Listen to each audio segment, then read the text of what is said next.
చరిత్ర ఉంది. ఈ దొరలు ఆనాడు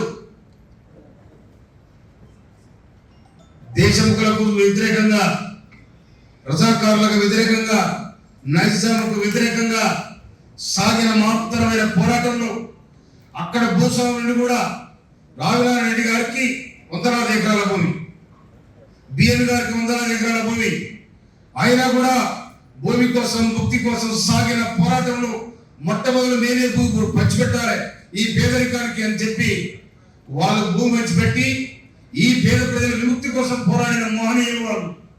అందుకోసమని ఇవాళ ప్రజల మధ్య చిరస్మరణీయంగా ఉన్నారు. అంటే వాళ్ళు చేసిన త్యాగాలు మరుడైన కూడా ఈ సందర్భంగా మనం చేస్తా ఉన్నాయి. అదేవిధంగా ఇవాళ సాకలైలమ్మ ఇస్రో రామచంద్రారెడ్డిని తిరుగుబాటు చేసిన సందర్భంగా ఆమె ఒక మాట అన్నది, గడిలలో గరక మొరవాలే, ఎవరు కూడా నీ పనికిరాడు తిప్పులని కూడా శబ్దం వినిపించిన వీరనారి ఇలా సాకలైలమ్మ. ఇవాళ కూడా ఏమైనా గడికి మిగిలితే కూడా అవి కూడా అర్థమవుతాయి.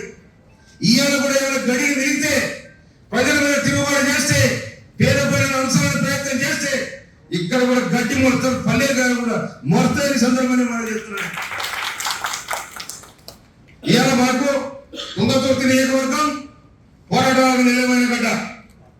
ఇవాళ బిఎన్ గారు కానీ, స్వరాజ్యం గారు కానీ, మరొక ఈరన్న గారు కానీ వీళ్ళంతా ఇవాళ తుపాకీ తుటాలకు ఎదురబడి నిలబడిన మునగారు వారు. స్వరాజ్యం గారు ఆనాడు తప్పుడు బియ్యం పెట్టి పేదలకు పని కల్పించిన వీరభద్ర స్వరాజ్యం గారు. ఇవాళ సాకలైనమ్మ అంటే ఇంకొక మాట, అందరూ కూడా తెర మీదకి రావడానికి కారణం తెలంగాణ ఉద్యమం.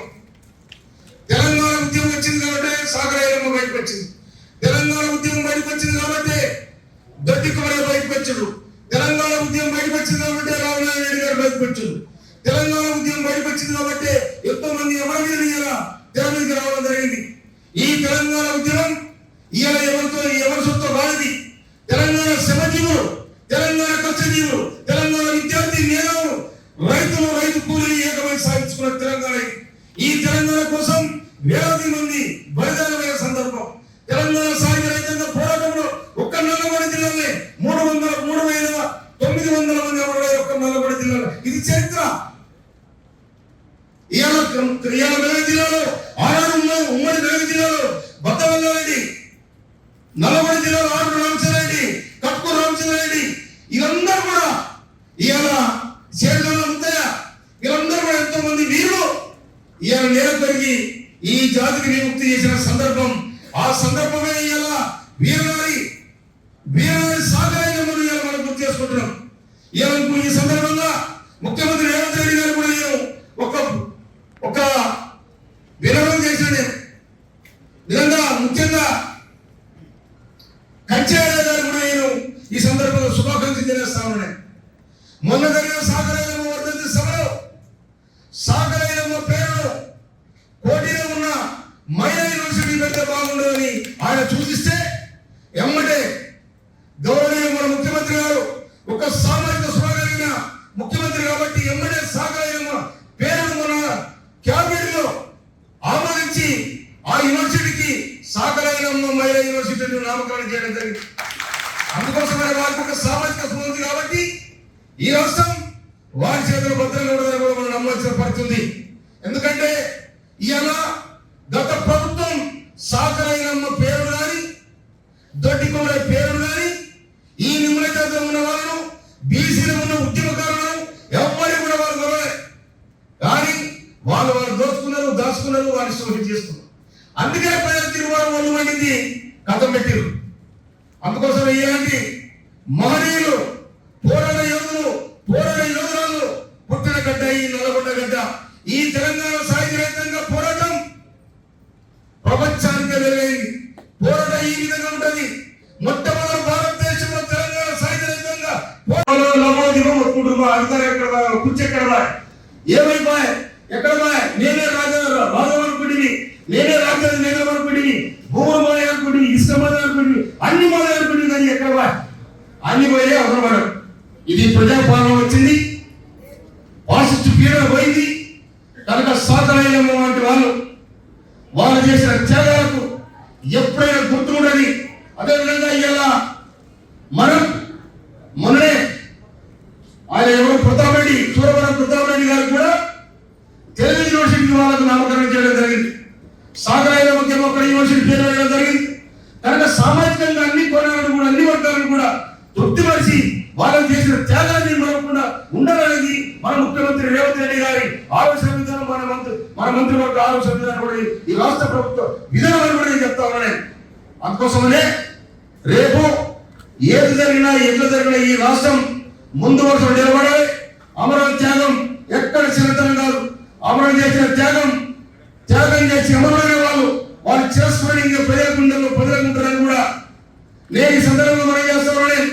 సాగరాయలమ్మ వర్ధంతున్నారు. నేను తిరుమలలో సాగరాయలమ్మ విగ్రహాన్ని కూడా పెడతాను కూడా చెప్పినాను. తప్పకుండా మాట్లాడుతున్నాను. అందుకోసం మన కార్యకర్తలు ఇక్కడ వాళ్ళు ఉన్నారు. కానీ పోయినసారి కులం పేరు ఎచ్చితే కట్టడి, సమాజం కోసం మాట్లాడితే కట్టడి, ఇవన్నీ కూడా వాళ్ళు కట్టడి చేశారు. ఒక వలయంలో పెట్టిన ఈ వ్యవస్థను దాని వలయాన్ని తెచ్చుకొని ఇలా ప్రజలు తిరుగుబాటు అయ్యారు. ఓట్ల ద్వారా ప్రజాస్వామ్యం 1941 ఆనాడు వ్యక్తికి విముక్తికి పోరాటం, వ్యక్తికి వ్యతిరేకంగా జరుగుతున్న పోరాటం. ఆ పోరాటంలో సూరవరం ప్రతాపరెడ్డి హరిజన ఇళ్లపై వాళ్ళందరూ కూడా కొట్టుకొని ఆనాడు రెడ్డి హాస్టల్ యజమాన్యం రామపంతుడు వెంకటరామరెడ్డిని మెప్పించి ఆ హాస్టల్లో అందరికీ సభ పెట్టిన చరిత్ర కూడా మనం సరిగ్గా తెలుస్తాం. అందుకోసమే అలాంటి అగ్రకులంలో ఉన్న వాళ్ళు కూడా ఈ సమాజం కోసం ప్రయత్నం చేసే వాళ్ళు కూడా ఉన్నారు. వాళ్ళకు కూడా ఈ సందర్భంగా జోహాలు అర్పిస్తా ఉన్నాను. అందుకోసం మిత్రులారా, అన్నిటికంటే ముఖ్యంగా ఆనాడు చదువు కోసం కూడా ప్రయత్నం చేసి ఆనాడు కమ్యూనిస్టులు ఈ కుల వ్యవస్థ పోవాలి, ఈ అంటరాంతరం పోవాలి, బడులు కావాలి, బళ్ళల్లో పిల్లలు కావాలి, పిల్లలు అయితే ఎవరుతుండ్రు అర్జనలు కావాలి అని నిమజ్జనాలకు చదువుల సందర్భాలు కూడా మనం చూస్తా ఉన్నాం. అందుకోసం ఈ నల్లగొండ పోరాట ముక్కలు ఎక్కడ వెళ్తున్నా భారతదేశంలో ఉన్నాయి. నల్లగొండ పోరాట ముక్కలు ఎక్కడున్నాయి? భారతదేశంలో ఉన్నాయి. ఈ భూమి మాది, ఈ ముక్తి మాది, ఈ అడవి మాది, ఈ అడవికి హక్కు మాది అని ఇవాళ కొట్లాడుతా ఉన్నారు పోరాటం పెట్టి.